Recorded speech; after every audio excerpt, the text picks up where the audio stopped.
آج کل تو لوگ پتہ نہیں کس کس کو بلاتے ہیں، مگر بلانے کی بات ہے بھائی مرشد اعظم کے لیے،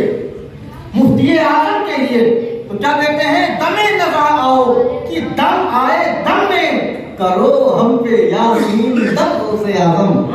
کمال کا مسئلہ یہ ہے کہ بلایا کس نے ہے؟ بلانے والا بھی عاشق،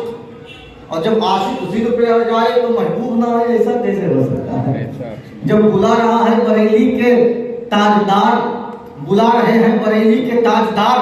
سرکار مفتی اعظم ہند، تو اب بغداد کی دھرتی سے پر اگر استغاثہ کیا جائے، ان کی بارگاہ میں رجوع کیا جائے، تو غوث اعظم کا فرمان ہے کہ اگر میرا مرید مشرق میں پریشان ہو اور میں مغرب میں موجود ہوں اور وہ میری مدد کے لیے گہار لگائے، میں جہاں کہیں بھی رہوں گا اپنے مرید کی مدد کے لیے گھر پہ پہنچ جاؤں گا۔ اور اسی لیے تو میں کہتا ہے وہ قسم خدا کی ہم قادری ہیں، یہ ہمارے لیے شرف کی بات ہے، میں قادری ہوں، میرا پیر غوث اعظم ہے، میں قادری ہوں، میرا پیر غوث اعظم ہے جو مشکلوں کو بھی مشکل میں ڈال دیتا ہے۔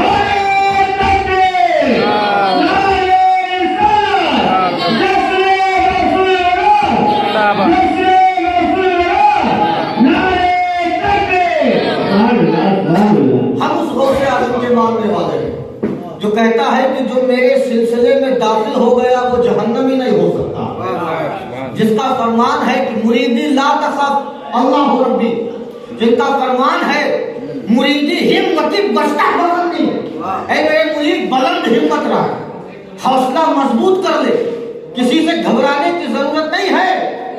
وَفْعَلْ مَا تَشَاءُ فَالْإِثْمُ عَلِي، اس لیے کہ تو گناہ گار ضرور ہے مگر تو مجھ پر ناز کر، تو جو چاہے وہ کر، بس اتنا یاد رکھنا کہ تیرے پیر کا نام بچا۔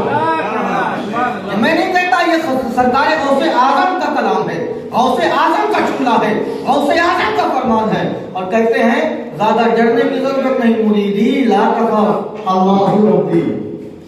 ڈرنا نہیں ہے تجھے، تو میرا مرید ہو گیا نا تو اب بے خوف ہو جا، تو دنیا میں بھی غموں سے آزاد ہو گیا، اور جب میرے دامن میں آیا تو میرے طفیل میرے وسیلے سے رب تجھے نارے جہنم سے آزاد فرما دے گا۔ مریدی لا تخف اللہ ربی عطانی رفعتن نلت المنالی، میں اس رب کا مقرب بندہ ہوں جس نے مجھے بلند مقام عطا کیا ہے،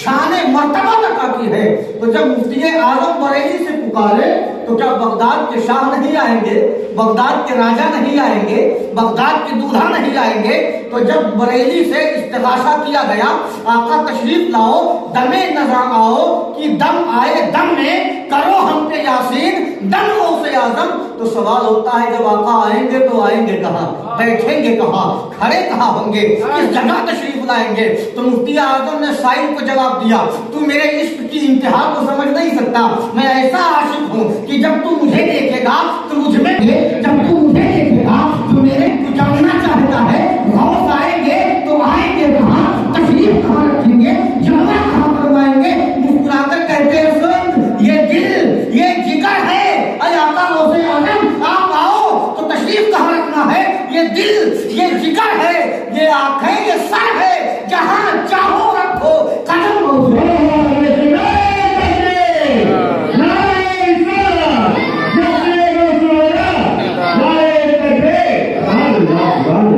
غوث اعظم کے ماننے والوں کو پریشان ہونے کی ضرورت نہیں ہے،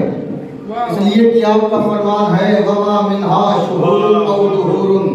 تمر وتنقضي الا اتالي وتخبرني بما يقضي ويجري وتعلمني فاكثر عن جدالي، کہ گھبرانے کی ضرورت نہیں ہے، یہ جو دن آتا ہے، یہ جو زمانے آتے ہیں، یہ جو راتیں آتی ہیں، یہ نکلنے سے پہلے، آنے سے پہلے، طلوع ہونے سے پہلے میرے قدموں کو بوسہ دیتے ہیں، پھر عرض کرتے ہیں آقا آج میرے اندر یہ چیزیں ہونے والی ہیں، کس کی عمر بڑھائی جا رہی ہے، کس کی گھٹائی جا رہی ہے، کس کا ایکسیڈنٹ ہونے والا ہے، کس کو بچایا جانے والا ہے، کس کی روزی میں کمی کی جا رہی ہے، کس کی روزی میں بڑھوتری کی جا رہی ہے۔ پھر سرکار غوث اعظم فرماتے ہیں پھر مرضی میری ہے، میں جس کا چاہوں بڑھا دوں، جس کا چاہوں گھٹا دوں، جس کا میں جو چاہوں وہ کر دوں۔ رب نے مجھے وہ طاقت دیا ہے، رب نے مجھے وہ پاور دیا ہے، رب نے مجھے وہ قوت عطا کی ہے۔ اسی لیے تو میں کہوں کہ ہمارے علامہ شفیع اللہ صاحب قبلہ ایک شعر बहुत ही बागे बहुत कहा करते हैं, मैं इकान के साथ कहता हूँ यार यही तो कुदरत की बात है कि तू जब चाहे बेटी को बेटा बना दे, तुझे ऐसी ताकत मिली गौसे आजम। जब चाहे बेटी को बेटा बना दे, तुझे ऐसी ताकत मिली गौसे आजम। तो पता क्या चला कि जो दुनिया में गौसे आजम का दीवाना है, जो दुनिया में कादरी सिलसिले का मुरीद है, जो दुनिया में कादरी सिलसिले को पकड़ करके रखा हुआ है, कसम खुदा की न उसे किसी से दुनिया में करने की जरूरत है, न मैदान महशर में घबराने की जरूरत है। जहाँ भी रहोगे तो गौस मदद करवाएंगे, वहाँ भी रहोगे तो अपने साथ अपने दामन को पकड़ाते हुए जन्नतुल फिरदौस में लेकर के जाएंगे। इसलिए हम कादरी हैं। और मुफ्ती आजम ने फरमाया, अरे मोरे सैया पढ़ू तोरे पैया, पकड़ मोरी पैया पिया गौसे आजम। और हकीकत भी यही है,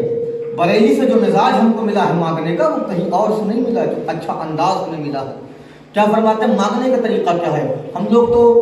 यहाँ से नहीं मिला तो वहाँ जाते हैं, वहाँ नहीं मिला तो वहाँ जाते हैं, वहाँ नहीं मिला तो वहाँ जाते हैं, दर बदलते हैं। लेकिन जब बरेली जाओगे और वहाँ पता करोगे आका मांगना कैसे है, तो उस्ताद ज़मान अल्लामा हसन कहते हैं, कहे किससे जाकर हसन अपने दिल की, कहे किससे जाकर हसन अपने दिल की, सुने कौन तेरे सिवा गौसे आजम, सुने कौन तेरे सिवा गौसे आजम। मैं आखिरी बात बताता हूँ अपनी तकरीर की प्यारे, इसलिए मानो गौसे आजम को कि गौसे आजम खुदा के महबूब है। मुस्तफ़ा ने अपना जुब्बा शरीफ निकाल करके सरकार मौला के हाथ में दिया, कहा करन चले जाओ उमर फारूक के साथ, और वहाँ ये जुब्बा, ये फिरका, ये खुब्बा जो है ये मेरे आशिक को दे देना। जब पहुँचे वहाँ पर और पहुँचने के बाद देखते हैं कि उवैस है, जुब्बा शरीफ निकाल कर देते हैं, उवैस ये जुब्बा है, सिर्फ जो मुस्तफ़ा ने दिया है इसको ज़ेबतन करो, इसको पहनो, और पहनने के बाद मुस्तफ़ा की उम्मत के लिए दुआ। वैसे कभी ने जुब्बा पहना, ज़ेबतन फरमाया, और पहनने के बाद दुआ करते हैं अल्लाह उम्मत मोहम्मदिया को बख्श दे। आवाज़ आती है उवैस जा बख्श दिया, दूसरी मरतबा सजदे में जाते हैं, मौला अब और बख्श दे। आवाज आती है उवैस मैंने मुस्तफा की आधी उम्मत को बख्श दिया, बस कर। वैसे करनी फिर सजदे में जाते, मौला नहीं अभी कम है, अभी और बख्श दे, क्योंकि ये जुब्बा दिया मुस्तफा ने है, दुआ की गुजारिश की मुस्तफा ने है, फरमान मुस्तफा का है, ऐलान मुस्तफा का है, हुक्म मुस्तफा का है, मैं दुआ करूंगा। आवाज आती है उवैस बस करो, जितना बख्शना था मैंने बख्श दिया है, तुमने दुआ की, मैंने अपने नबी की आधी उम्मत को बख्श दी। एक जमाना ऐसा आएगा कि जब बगदाद की धरती पर मेरे नबी का एक बेटा अब्दुल कादिर जो अपनी विलायत का प्रचार करेगा, ऐलान करेगा, आज मैंने आधी उम्मत तेरी दुआ से बख्श दी है, कल आधी उम्मत अब्दुल कादिर की दुआ से बख्श दूंगा। ये मकाम गौसियत है। और इस पर तो मैं कहूंगा क्या है अल्फाज, वक़द तवातरतिल अखबार क़ालल गौसुल आज़मुल जीलानी क़दमी हाज़िही अला रक़बति कुल्ली वलिय्यिल्लाह। ये गौसे आज़म का मकाम आली शान है, ये पर खबरें तवातुर है, इसका झूठा होना मुहाल है। इतने वलियों ने इस पर रिवायत कर दिया है, इसके रुवात इतने ज्यादा हैं। क्या है कि जब गौसे आज़म ने फरमाया क़दमी हाज़िही अला रक़बति कुल्ली वलिय्यिल्लाह, मेरा ये कदम तमाम वलियों की गर्दन पे है, हर किसी ने माना। और तारीख में यह भी बात आती है, एक अजम के वली ने इनकार कर दिया था, अब्दुल कादिर हम आपकी विलायत को तस्लीम नहीं करते, हम आपकी सरवरी सरदारी को तस्लीम नहीं करते। ये उलमा कहते हैं, सुलहा कहते हैं, सूफिया कहते हैं, ये कहते हैं कि जैसे ही उस आजमी वली ने गौसे आज़म की सरवरी रहबरी सरदारी से इनकार किया, अल्लाह ने उसकी विलायत को ही छीन लिया। तो अगर कोई गौसे आज़म की सरवरी को तस्लीम ना करे, कि मेरा अपना अकीदा और नजरिया है कि कोई वली नहीं बन सकता, आला हज़रत फरमाते हैं, बात खत्म कर रहा हूँ कि उलूहियत ही अहमद ने न पाई, उलूहियत ही अहमद ने न पाई, नबूवत ही से तू आतिल है या गौस, नबूवत ही से तू आतिल है या गौस। तो इसी पे बात खत्म हो गई कि आका आप वो है कि आपने खुद कह दिया वकुल्लु वलिकिन लहु कदम व इन्नी अला कदमिन नबी बदरिल कमाली। हर वली किसी ना किसी नबी के कदम पे होता है और मैं अब्दुल कादिर मुस्तफ़ा जाने रहमत के बदरे कमाल के कदम पर हूँ, मैं अब्दुल कादिर मुस्तफ़ा के नक्शे कदम पर हूँ। तो प्यारे, अगर आप मुस्तफ़ा की बारगाह तक रसाई चाहते हो, गौसे आज़म के दामन अक़दस को थाम लेना, इसलिए कि गौसे आज़म मुस्तफ़ा के महबूब हैं और अगर आपने उनको पकड़ लिया आप खुदा तक पहुँच जाओगे। अस्तग़फिरुल्लाह रब्बिल अज़ीम व अतूबु इलैह।